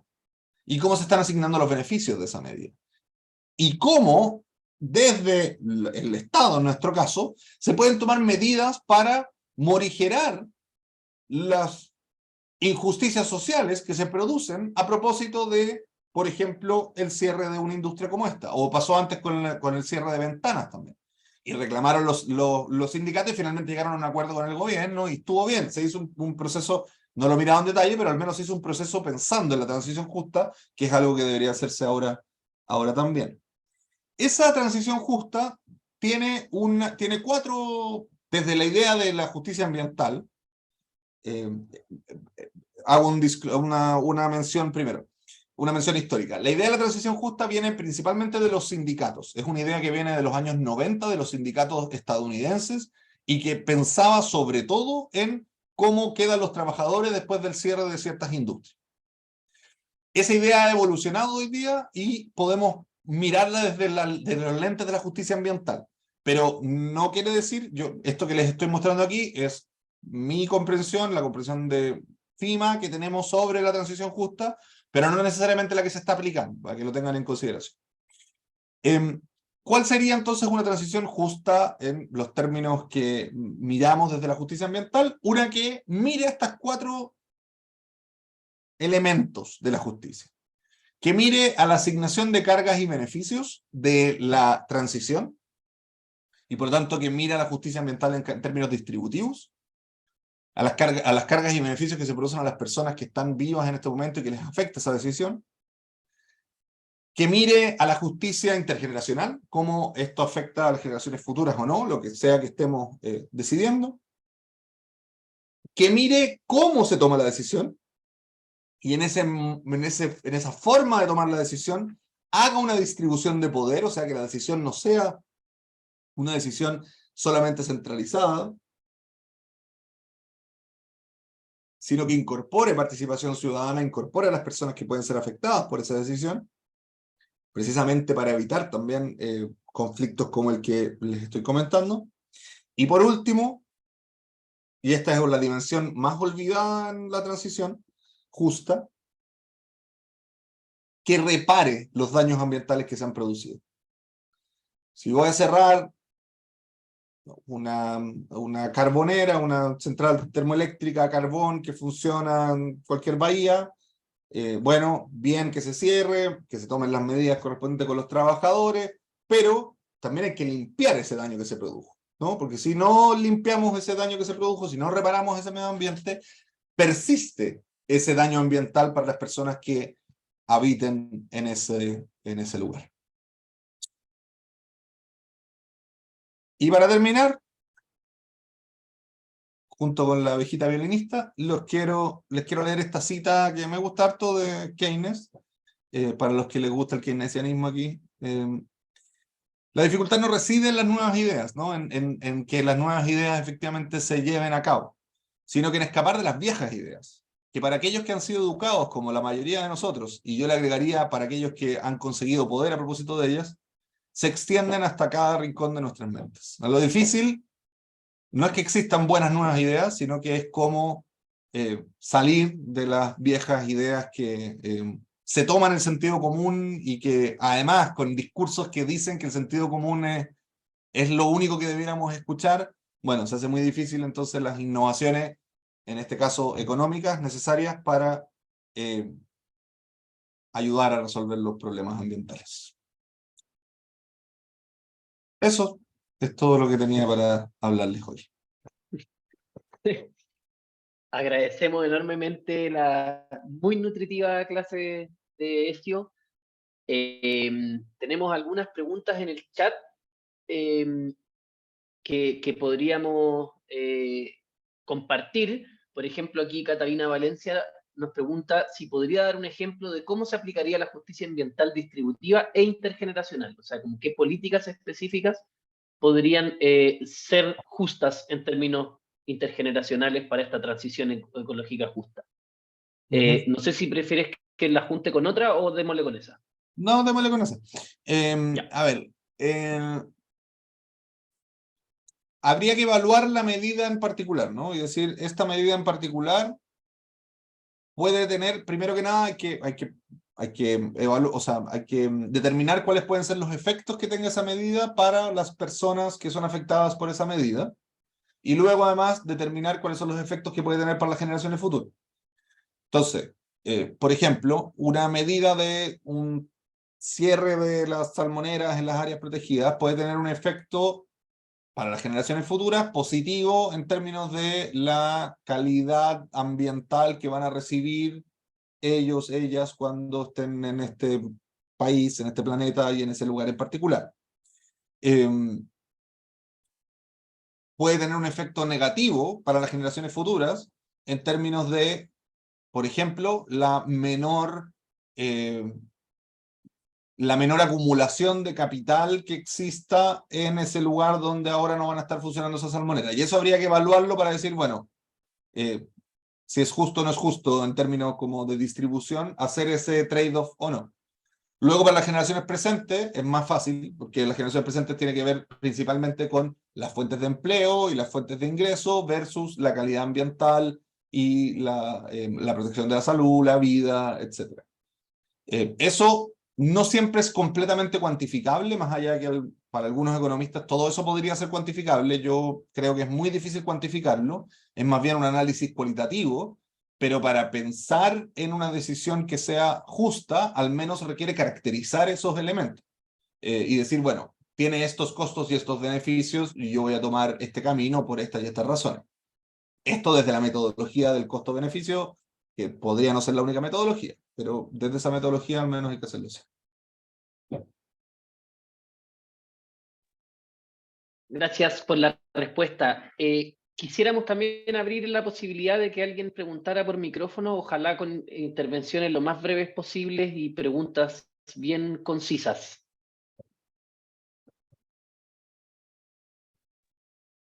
Adelante, Brigitte. Hola, sabes que yo estoy como interesada en todo esto de los manejos y la gestión socioecosistémica. Y no he logrado, digamos, meterme en un medio laboral que me permita hacerlo, digamos. Pero estoy en esa idea y en esto de ir avanzando en forma de gobernanza comunitaria, en la misma idea de lo del Elinor Ostrom y todo eso. Y yo me he ido encontrando, por ejemplo, que en la evaluación o la caracterización de los socioecosistemas, igual tú vas viendo los forzantes y vas viendo, no sé, desde las distintas capas, digamos, las capas geológicas, fauna, de alguna manera una cuestión, y los medio humanos, etcétera. A fin de cuentas, cuando uno hay una caracterización cualitativa, cuando, yo me he fijado que cuando hay usos, por ejemplo, de bonos de biodiversidad o cuestiones así, termina igual en esta idea, digamos, de cuantificar económicamente o cómo se hace. Se me produce ruido, digamos, cómo se hace esa traducción. Sirve, no sirve, no sé, eso. Sí, gracias, Brigitte. Es difícil la traducción. O sea, de hecho, lo que yo estoy diciendo es que creo que no hay traducción. Que la cuantificación tiene un límite también, un límite razonable. Hay cosas que son cuantificables de manera más o menos sencilla y otras que las metodologías son demasiado fallidas. El otro día discutíamos con Santiago, por ejemplo, sobre la valorización de los bienes en el futuro, que es un típico problema de la economía ambiental, que le descuentan a los bienes futuros, les descuentan para traerlos a valor presente. O sea, perdón, al revés, ¿no? Como que lo presente fuera más valioso que lo futuro. Entonces a lo futuro se le descuenta. Y yo lo pensaba, lo hablábamos con Santiago, lo pensábamos con una casa que cualquier persona compra. Y la mayoría de las personas compran, o muchas personas compran las casas pensando en dejárselas a los hijos. Y valorizan más dejarle la casa a sus hijos que su bienestar económico actual. Y entonces hacen un esfuerzo adicional actual para poder dejarle eso en el futuro a los hijos. Y eso, esa idea chiquitita, pero súper corriente, rompe completamente la lógica de que yo puedo valorizar las cosas del futuro descontándoles porque las valoro más ahora que en el futuro. Poner uno de los límites que tiene la valoración económica sobre todo de los elementos ambientales. Entonces, las metodologías económicas con las cuales se han tratado de tomar ciertas decisiones tienen esa falla, y frente a esa falla lo que queda, o más bien nos podemos salir de esas metodologías y volver a metodologías más tradicionales que tienen que ver con la deliberación pública sobre el bien que consideramos mayor. Por así decirlo, salir de la economía y volver a la política. Y decir, bueno, ¿qué queremos? ¿No? ¿Queremos mantener esto o no? Y decidirlo de manera democrática, que es la mejor forma a la que hemos llegado por ahora para decidir las cosas y que no es sustituible por un cálculo.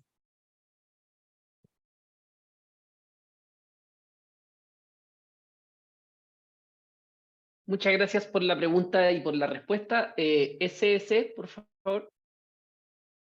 Hola a todos, muchas gracias por la clase. Yo quería hacer una pregunta, ¿se escucha? Sí. Buenísimo. quería hacer una pregunta como bien puntual de uno de los como marcos que se trató al principio, que es el tema de las compensaciones o de las externalidades, que una pregunta que me tocó ver una vez y siempre me quedo la duda como de tener más opiniones es sobre qué ocurre cuando, por ejemplo, un proyecto tiene externalidades, las tiene que compensar, pero, por ejemplo, ¿qué ocurriría si hubiera como tal vez un banco de compensaciones donde el proyecto, en vez de compensar sus impactos directos, como estoy afectando ballenas, voy a compensar ballenas, tal vez hay otra especie que está a punto de extinguirse y solamente necesita un peso para salvarse y yo puedo poner ese peso ahí en vez de ponerlo en mis ballenas, desde la perspectiva, no sé tú, propio y también como alguien que maneja el tema legal ambiental en Chile, que, ¿cómo ves la posibilidad de que existieran como estos bancos de compensación, de que, chuta, suena súper como que tiene como algunas cosas perversas, como poder compensar, como pagar para contaminar, diciendo ya voy a salvar 3 iguanas allá para hacer mi mina, pero igual tiene como sentido al final del día, como de que en este universo de recursos limitados tal vez hay una mejor alocación de recursos mientras más grande es la bolsa de oportunidades. Gracias, ese. ¿Cómo te llamas, ese? Enrique. Enrique. Gracias, Enrique. Sí. Oye, sí, es interesante esa discusión. Yo creo que, como, primero que nada, creo que la compensación debiera ser como la última alternativa. O sea, hay que hacer todo lo posible para que no sea compensar la alternativa a llevar adelante. Y que una vez que hicimos ese esfuerzo de que no sea compensar la alternativa, tener un banco de compensación no me parece perverso. De hecho, hasta me parece beneficioso en términos de, quizás no como, quizás yo no lo haría como lo estás planteando tú, pero eso es lo mismo. Yo no lo haría directamente como, bueno, salvé una iguana en vez de una ballena, sino que lo haría poniendo esa plata en un fondo que luego tenga una decisión pública sobre cómo se invierte, pero solo en protección de biodiversidad. Me parece interesante porque lo que pasa con, por ejemplo, el impuesto al carbono, es que se van a la caja negra del Estado, porque el Estado funciona así, no puede tener asignaciones directas, sino que tiene una pura caja negra que después gasta. Entonces, claro, podemos tener alguna vez un gobierno que va a estar más proclive a gastar esa plata en cuestiones ambientales, pero luego podemos tener otro que no quiere gastar nada de esa plata en cuestiones ambientales, sino que va a poner el impuesto al carbono en, no sé, exploración de minas de carbón. Y estaría no solo no cumpliendo su objetivo, sino que yendo exactamente en contrario. O sea, lo que tienen los bancos es que al menos, los bancos de este tipo, ¿no? Es que al menos mantienen esos ingresos dentro de un mismo ámbito y por lo tanto de alguna forma mejoran la protección ambiental, pero con muchas trabas para que no sea esa la solución preferida, porque ahí es donde está el problema, que ahí se transforman pagar por contaminar y nada más. Buenísimo, muchas gracias. Gracias a ti. Le ¿Gustavo? damos, ¿O no? sí, eso sí, le damos eso sí la última palabra a Gustavo, ojalá lo más concisa posible, porque la coordinadora en jefa me pidió unos minutos para resolver puntos administrativos. Súper puntual. Buenas noches, profesor Ezio, ¿cómo está? Bien, ¿y tú, Gustavo? Bien, bien. Una consulta. Considerando lo que se habló en esta clase, lo que usted señaló sobre bronce integrado y el impacto que tiene la minería en la salud de la población, de las personas, ¿está de acuerdo usted en la eliminación del Consejo de Ministros que por unanimidad aprobó este proyecto sin ninguna reserva? Esa es mi pregunta, profesor. Gracias.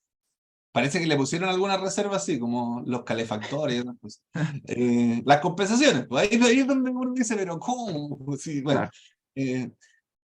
yo estoy de acuerdo en la eliminación del Comité de Ministros, no por los bronces, es algo que hemos propuesto desde hace, no sé, unos 8 años por lo menos, que venimos proponiendo la eliminación del Comité de Ministros.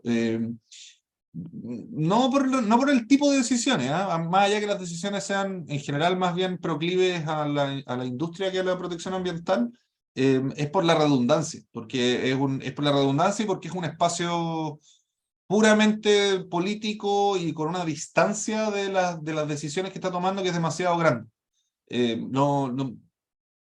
Más allá de que probablemente ningún ministro les va a decir, sí, no tengo idea de lo que estoy votando, yo estoy seguro que no tienen idea de lo que están votando.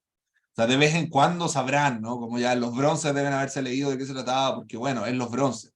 pero tienen que decidir un montón de proyectos y pucha, el ministro de, no sé, de Desarrollo Social, que tiene 700.000 problemas, estoy seguro que no le pone la atención necesaria a esa decisión. No funciona como un espacio deliberativo entre personas que están efectivamente tratando ese tema, sino que termina funcionando como un espacio donde se manifiesta una decisión política, principalmente una decisión política, que ni siquiera viene de los propios ministros. Entonces, es un espacio complejo. Yo por eso preferiría que desapareciera ese comité. No así el consejo, ojo porque está el comité de ministros, que es el que resuelve estas cosas en el SEIA, y está el consejo de ministros, que es el que resuelve como políticas públicas y otras cosas. El consejo de ministros yo creo que tiene que seguir existiendo y tiene que ser potenciado. Pero el comité, que es el que decide, son los mismos ministros, por eso es raro que tenga dos nombres, pero bueno, el comité, que es el que decide los proyectos, ese debiéramos, creo yo, eliminar. Gracias, profesor. Gracias. No hay de qué gusto. Ya, Santiago, dígale a la jefa que estamos listos. Dale. Adelante. Y yo me despido entonces, ¿no? cambio Bueno, tenés? gracias a todos y a todas, que estén muy bien. No, pero No es sé. que estamos... ¿Lo tení? Ya. Sorry, perdón los problemas técnicos. Ya que Santiago me echó al agua,